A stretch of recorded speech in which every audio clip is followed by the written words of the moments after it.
6 mois, pas un jour de plus. C'est le délai imposé par Donald Trump à Vladimir Zelensky pour résoudre le conflit en Ukraine. L'ultimatum, évoqué par Alexander Dubinsky, député de la Verkhovna Rada, ne laisse aucune place à l'ambiguïté.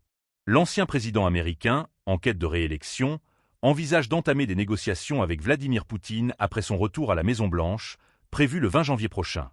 Mais les termes sont clairs. Il exige que la guerre prenne fin avant le début de sa campagne. N'oubliez pas de vous abonner pour ne rien manquer de nos prochaines analyses et partager vos avis en commentaire. Pensez-vous que cet ultimatum pourrait réellement accélérer la fin du conflit? Selon Dubinsky, Trump ne parle pas simplement de cesser les hostilités, mais bien de trouver une solution définitive. Une pression directe sur Zelensky, dont la position devient de plus en plus fragile. Le président ukrainien, qui a récemment confirmé son intention de briguer un second mandat, semble s'accrocher à son pouvoir malgré une situation intérieure complexe. Les élections présidentielles prévues en mai dernier ont été annulées, invoquant la loi martiale et la mobilisation générale. Un contexte qui rend toute contestation politique presque impossible.